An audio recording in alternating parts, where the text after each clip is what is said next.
Hello, everyone. Welcome back to Simple Astrology, number 3, Gemini. My name is Tara All, if you don't already know me, and I've been having fun going back to the signs. If you're not familiar with my work, there is one thing that I'm very passionate about, well, many things, but one in astrology is a technique called planets on the first. And I'm not going to get into that here because that's not what this video is about. But going along with that, choosing to live a planet first, basically choosing to live a part of yourself to come forward as the filter or the focalizing lens through which you see life so you can experience yourself in a new way. If you're interested in that or learning more about the planets, I have a whole series of YouTube videos through EA Evolutionary Astrology Zoom group channel. And there's a link on my website, taraall.com, at the top that you can go to access those videos. If you are enjoying going back to the basics, I'm doing the signs here, but I'm covering the planets there. All right, so today we get to Gemini in the beginning of the wheel, which is Aries. I'm just going to recap for a minute here. Aries kicks off the entire zodiac. Aries is a cardinal fire sign. It initiates the whole thing. All cardinal signs are about initiation, and Aries in particular initiates an entirely new evolutionary cycle. So birth is a good way to look at that. The birth of anything, a project, a person, an idea, right? The birth of it. And then we come to Taurus, and Taurus is a fixed earth sign, fixed signs being about finding value, meaning, and purpose in whatever was initiated. And in Taurus, there is a very much about the strength of the self-sufficiency. I can do it on my own. I can survive. There's if you think of it this way, in the old days, I use this analogy. If Aries was the pioneer, finding the new place to live, the new frontier, Taurus would be the homesteader, actually cultivating the land, building the buildings, holding it down, making it work, making it survive. All right, so we've gotten that far in the wheel, and now here we come to Gemini. Gemini is the first mutable sign, and when we talk about Gemini, with Aries, Taurus, and Gemini, that's the first triad of cardinal, fixed, mutable, and that same triad repeats 3 more times, completing out the zodiac. So the entire zodiac from sign moves from cardinal, fixed, mutable, cardinal, fixed, mutable, cardinal, fixed, mutable, cardinal, fixed, mutable. So when we hit Gemini, all of a sudden we're in this different space, because where the sign previously was a fixed sign, meaning I need to show my worth, I need to show my value. In some respects, I need to hunker down. Fixed signs are not quick to give up their opinions, their positions, their security, their attachments, whatever those may be. And then next comes the mutable sign, in this case, Gemini, and it's all about gaining relative perspective, learning, becoming flexible, becoming adaptable, because it's the transition energy. It's the transition energy into the next new thing that'll be initiated. So there needs to be flexibility. There needs to be some fluidity. Cardinal energy, it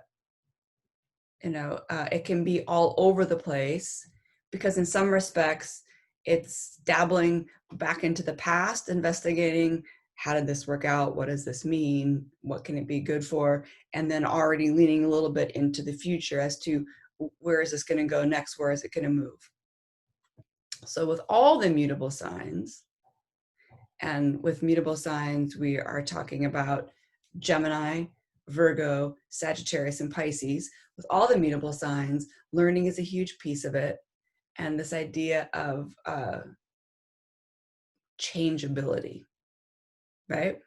And literally things changing, you changing things changing before your eyes, things being revealed in a new way. And they're all about learning. The mutable cross is really all about learning it's just different levels and different ways of learning. Some is more about learning about the external world. Some is more about learning about the internal world. Some more about exploring the transpersonal world, all these different things. And in Gemini, we're gonna kind of like anchor back here because we're only 3 steps into the wheel. And so from a biological standpoint, we've now reached a child that's going to grade school. Let's say that could be preschool too, right? But it's like that time of life when you're like just so absorbed in learning. What do things mean? What is the name of that? So Gemini, at a very simplistic level, it's making sense of things, right? Gemini is ruled by Mercury. And Mercury for me is all about, well, in a great part, all about perception. Because perception, how we see life, how we see things as they're happening, that is our reality. And Mercury is very much that part of us, the part of us that is connecting the dots, making sense of things.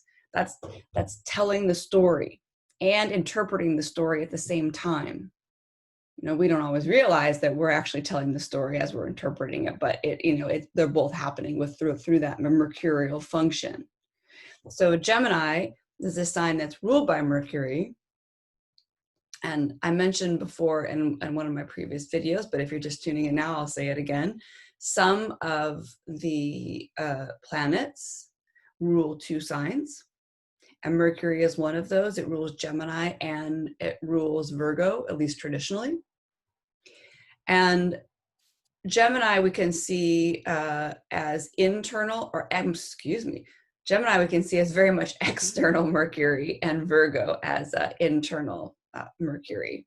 And so that looking for information, that connecting the dots, connecting anything, right? Mercury is how we get from here to there. So it literally is, the bridge. And I think very much of Gemini as the bridge. And even though sometimes Gemini gets, a little bit relegated to, oh, it just talks too much, it's gossipy, it's attached to the facts. There's such, and all things can be true, of course, and everything has its dark and lighter side. But Gemini at the soul level has the function of the bridge between the lower and the higher self, the bridge between the personality and the soul. Gemini is how we get a certain level of alignment and move between the two. Gemini as a bridge and as a bridge function is so important. Think about language. Gemini is very much associated with language. I mentioned the word interpreting. It's also that translation. But here's the thing. So Gemini, we can start small. Let's just take the English language. Gemini originally, is about the letters. You put the letters in together and make words together into sentences, sentence together into paragraphs, paragraphs into books, however you want to take it, right? It's that adding the little pieces together and then making them connect into something greater.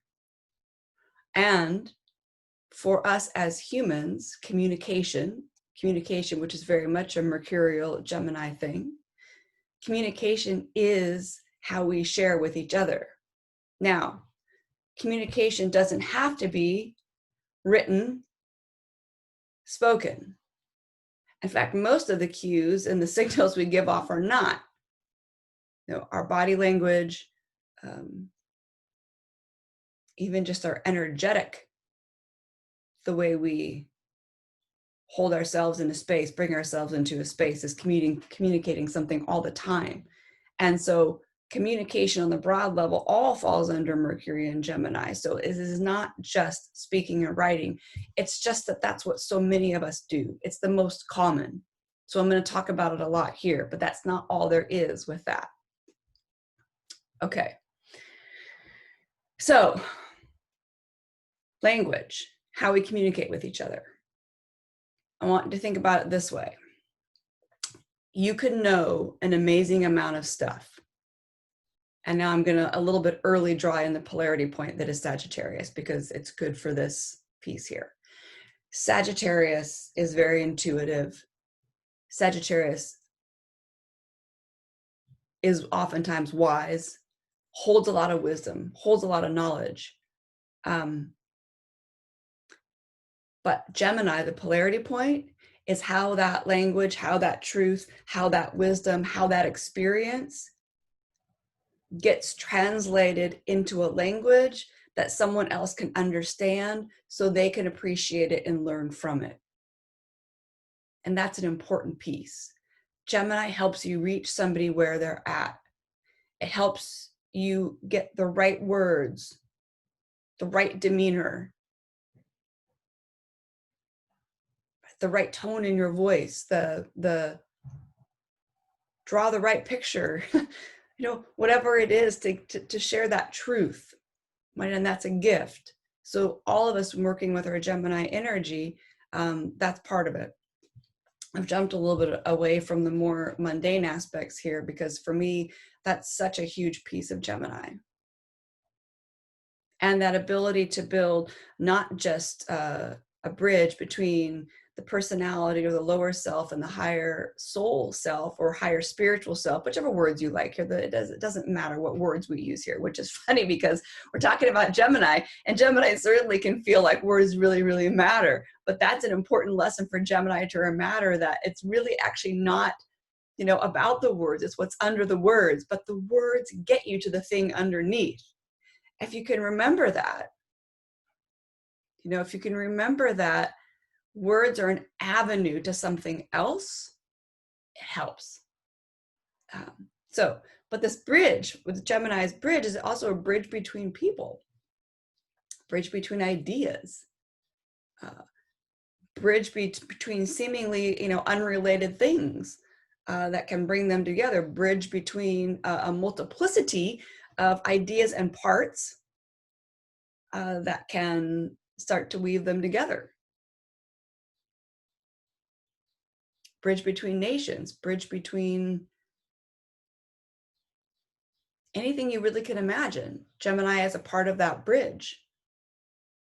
And the bridge is only effectively built to the extent that it actually reaches the thing you're trying to get to.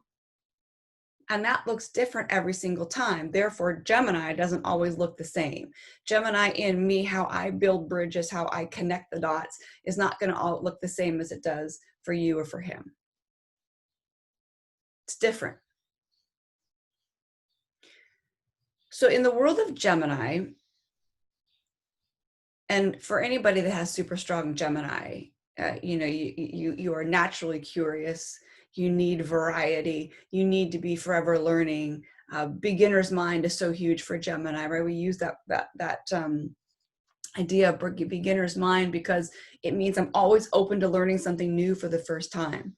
I'm open to something unexpected dropping in that will, change my whole perception of things. That will all of a sudden change the whole show. There's very much a trickster element to Gemini, which is it's a bit of the wild card. And people with strong Gemini oftentimes will say things or do things just to offset the balance a little bit, just to poke holes. Well, what about this? What about this piece? What about this fact? What about this thing? It's so looking different places, collecting from different places, listening to different things, listening to different things if it's not too busy running its mouth. There's one thing about Gemini is that it can be easy just to report the news.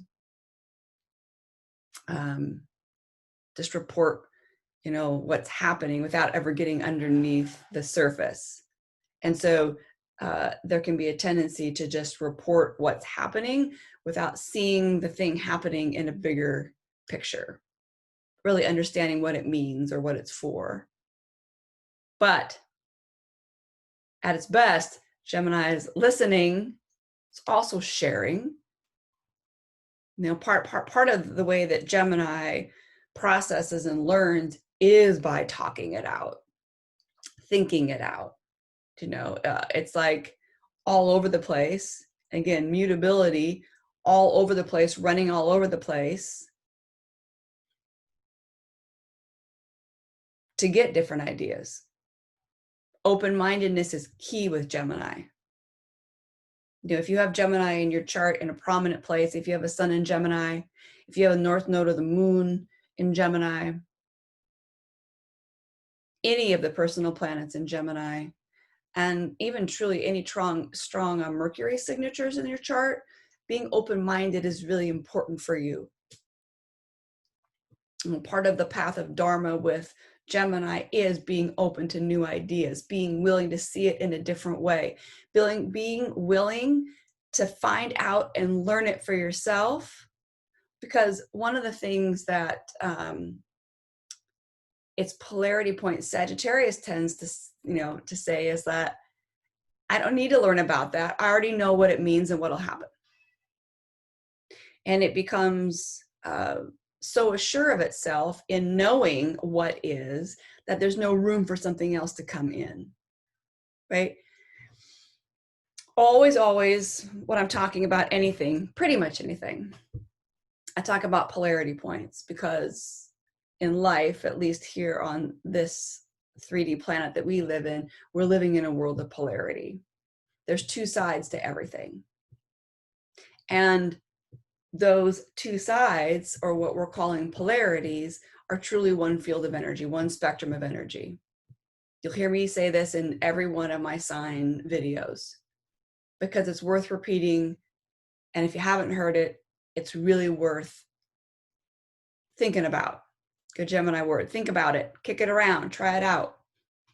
In the zodiac, it's easy to look at this way because we just look at what's the sign that's across from the other sign in the wheel.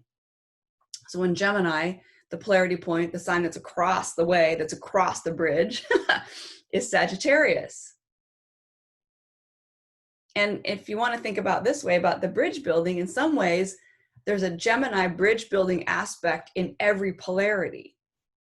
I know we tend to think of Libra as the opposition, and it is.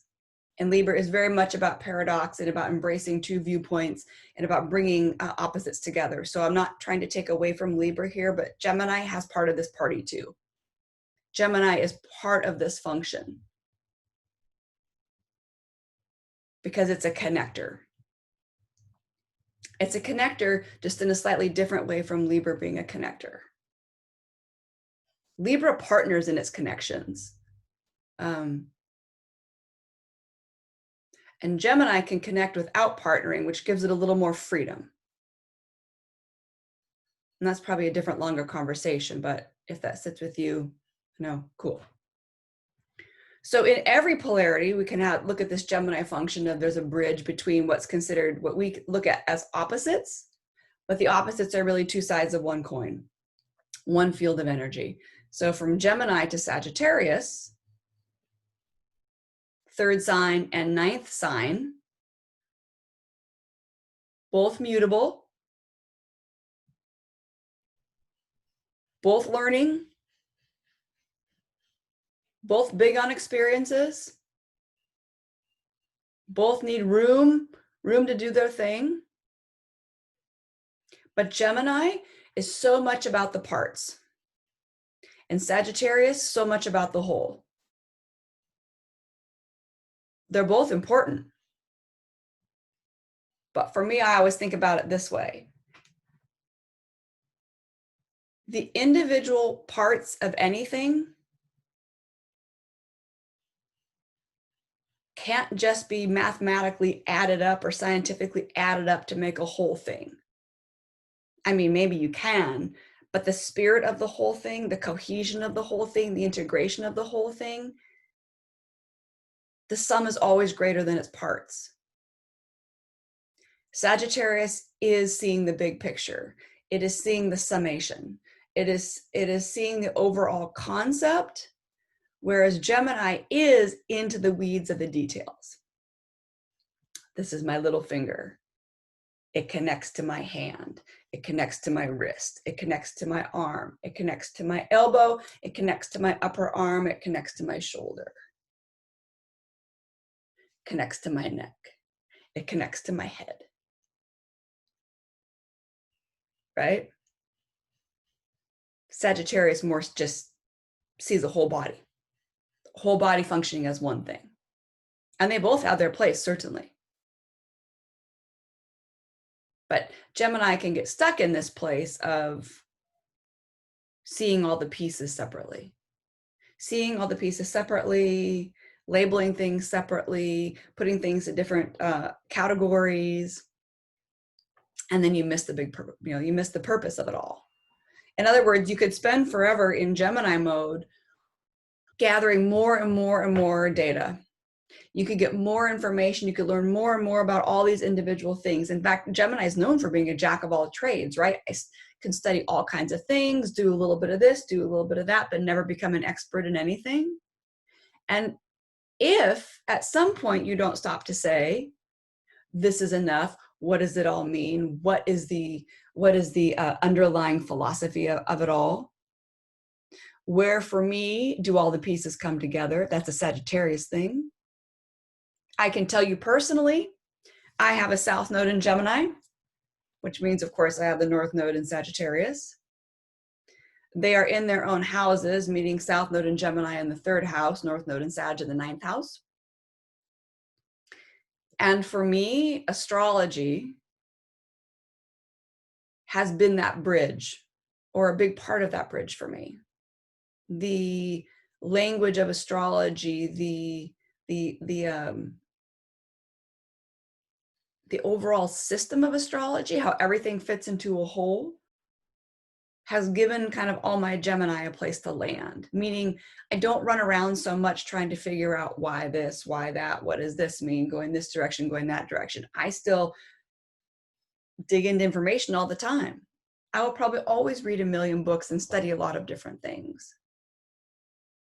But it's from a different place in my heart when I do it.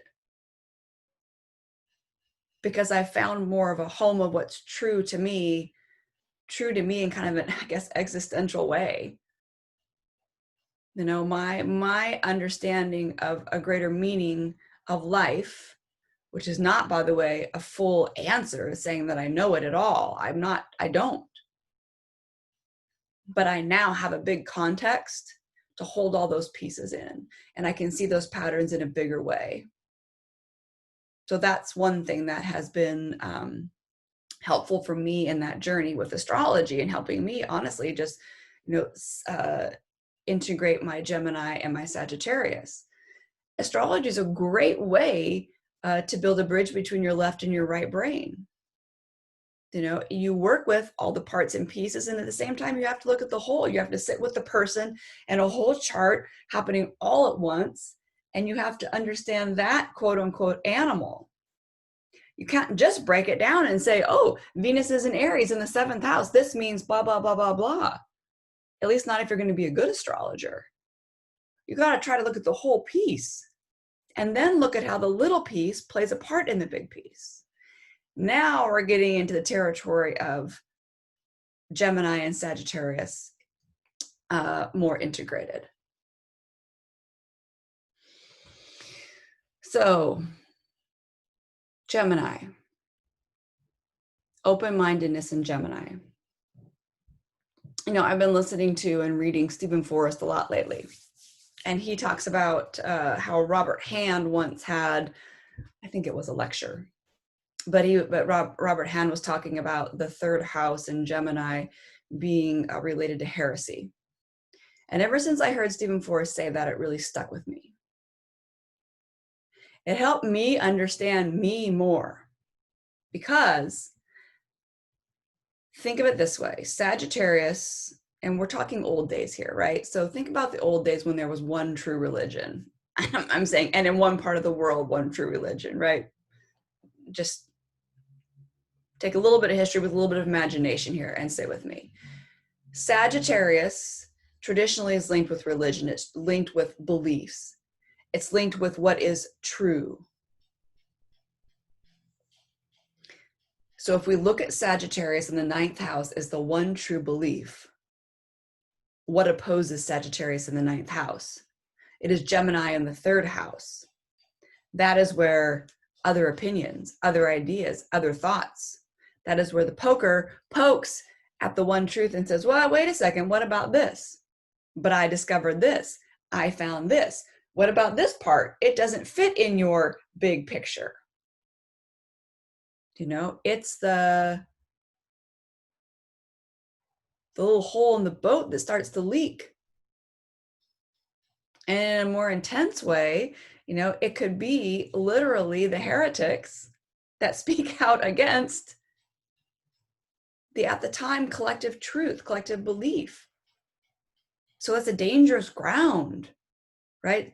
It's a dangerous ground when you start poking at what people believe.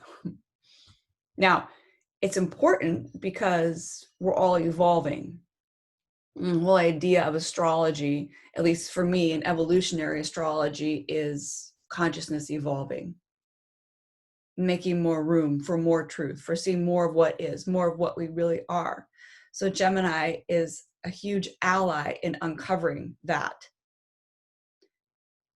Specifically uncovering the thought patterns, right? Gemini ruled by Mercury, thinking. I haven't even talked about thinking much, which is amazing because, wow, the power of your mind. Energy follows thought into form. Hermetic principles. The entire universe is mental. Course in Miracles. Everything's an idea. It's all from up here. We live in a mental realm. This is a mental universe.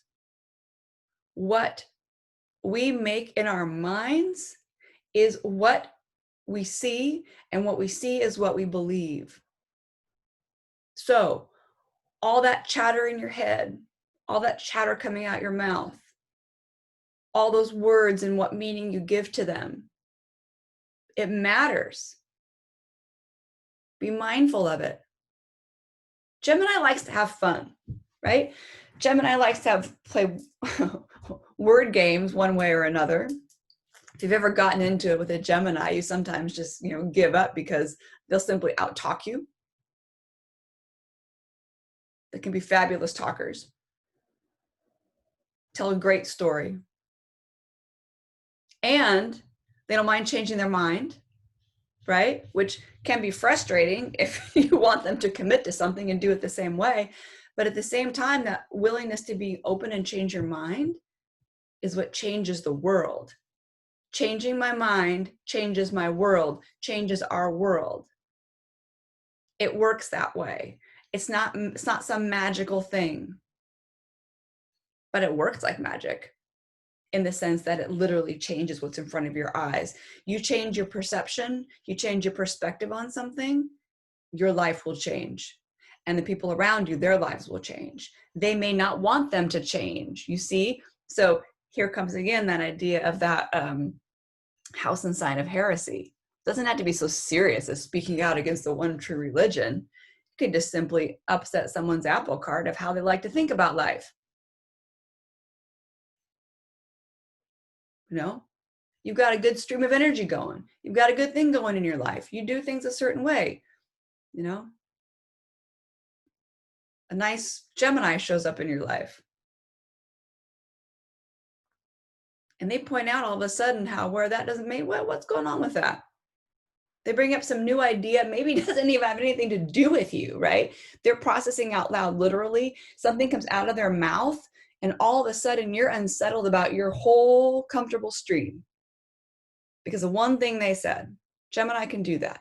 Oh, Mercury's so good at doing that. And Mercury, I learned this from Jason Hawley a number of years ago. Jason Hawley talks about how Mercury just likes to keep the story going. And that was also very revealing to me because Mercury is amoral, not immoral, amoral, without morals. It doesn't matter which direction things go. Mercury swings always. It just wants to keep the story going, keep it going. Where's it going next? What can we discover next? We don't want to get stuck. Gemini has that feel too, right? So you'll see Gemini people oftentimes know a lot of nervous energy. And Gemini very linked with the nervous system. Very much linked with the nervous system. Rules the hands and the mouth. So you'll see, you know, Gemini people all the time talk with their hands. Their mouths are moving all over the place. Maybe they might be entertaining just to watch their faces move. You know, their eyes twinkle. There's an eternal youth to Gemini. You know, the eternal student that's always fascinated with that next, ooh, look at that shiny thing. And that shiny thing could be a new book, could be a new person, you know, a new idea, you know, shit, a new crystal in your collection, whatever it is for you, right? But that's new information. It's all about taking in something new. And, you know, from going back to the idea that Gemini is like a child in grade school. Gemini, we typically think of education probably up through junior high, because higher education falls into the Sagittarian realm. But in those earlier years, you know, and when we're young, you know, we're learning what things are, what we are. There's a certain level of relating to life. And it's a, you know, very much, you know, it's a mental relating. He's a boy, I'm a boy. That's a bird, I'm not a bird. Well, that's green, my eyes are green. So this idea of like pulling in information helps us on some level see what we are and what things are around us. And in that little process, just those little times of saying, he's a boy, I'm a boy, we've created a label really early on in life that is tough to leave later on. So even though Gemini is very open-minded, it can be very attached to what it knows, especially what it's discovered for itself. So don't think that Sagittarius is the only know-it-all in this polarity equation. Gemini can be a super know-it-all just the same. It's just anchored in a little different place. And there's nothing like it an annoying Gemini, you know, to when you say something and they pull out their phone and Google whatever site it is to prove that you're not right. That's not what I heard. Let me look it up, right? Or the person that has an answer to everything. Because part of Gemini's safety is in, if I can get the information, then things will be okay, right? If I can put a name to it, if I can solve the problem, right? Gemini is very much the 1 + 1 = 2 solving of problems. So Gemini, you know, this idea of if I make it all add up, I'll get what I need. And this gets back to what I was saying earlier, that the parts don't add up to the whole that way. You can't get there that way. You have to move to the Sagittarius side to get there. So as with all polarities, you got to know when to move more this way, when to move more this way. What's the sweet spot of integration? If I try to run that whole field of energy, Gemini to Sagittarius, from the Gemini way, I will be very limited. I may sound very smart with all my research and data lined up. Maybe I can write a whole class and teach it, but I will not get it at a deeper level. And therefore, there will be something empty and faulty in every little piece of my puzzle. It's not a problem here. I'm not making this a problem. I'm just saying that's the risk if you just stay with that side. You'll just have a name for something and you won't know what the thing is. And the name might not even be the best name.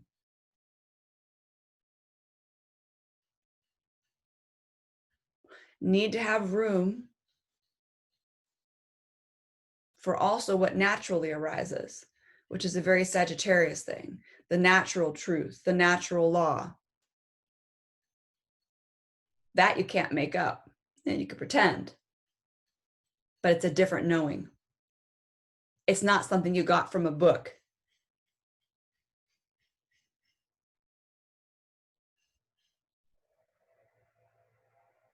It's not something you might even be able to explain very well, which takes me back to the very beginning where I said one of the greatest gifts of the polarity of Sagittarius and Gemini is being able to take a Sagittarian truth, one that sits more in the heart, more in the experience,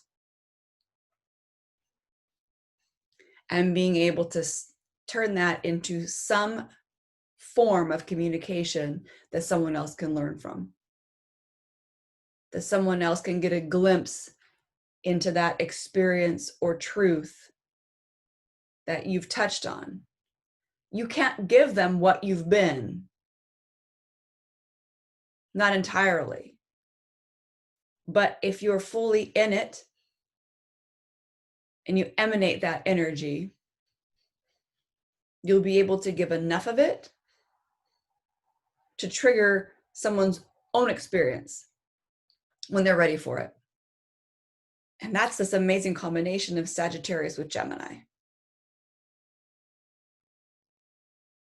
And think of it this way too, right? So Sagittarius can be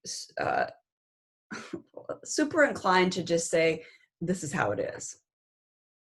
This is the truth. This is how it is. And there are certain times in life when we need to back that up with some facts. Gemini. We need to back that up with some information. Gemini. We need to be open to entertaining other views. Gemini. So we can make sure it actually is true, or actually is still the belief or whatever level of certainty that it still fits, that it still fits now, right? Because Sagittarius, it's interesting, for being a mutable sign, it doesn't like to budge when it really thinks it knows something. That's where you need Gemini. You got to return to beginner's mind. We think of Sagittarius as the sage. But here's the thing, like, learning and teaching is not two different things. It's all the same thing. Gemini and Sagittarius are both intimately linked with learning and teaching. How they do it is different. And, you know, we look at Sagittarius as the higher level of things, the higher philosophy of things, the greater meaning in things. But how did we get there? We got there at some point from learning the basics. We got there at some point from, we started somewhere. And there's always a cap of where we hit, you know, we hit a limit of where there's no further to go. That happens in Sagittarius too. And unless we're going to become fully enlightened and not return because we have, you know, the bridge between our lower and higher selves is completely become one, and we no longer need these evolutionary learning experiences, then we're going to come back and learn again. So the more you can do that now in this life, always be open to beginner's mind, be open to going back to the basics, be open to going back to the quote unquote beginning, the better off you'll be, the wiser you'll be.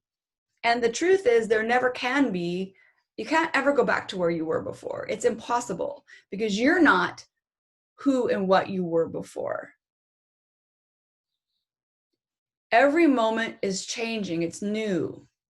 You can't ever go back. It's impossible to go back. We make up the idea that we can go back. But if you're open, if you can give room in your mind, if you can look at life a little bit like a curiosity shop, where you don't know what might be behind that door, what you don't know what you might discover in that person if you actually just paid attention to them for a while, or your dog, or whatever you're learning or studying. If you just gave space, you might learn it has a different name than you thought.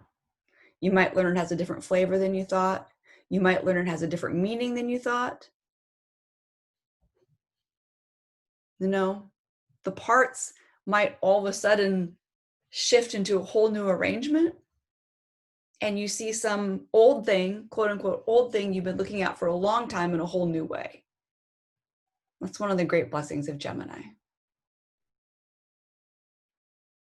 So thank you for joining me for Simple Astrology, for good old Gemini time. And I wish you many blessings, and I look forward to seeing you again. Take care.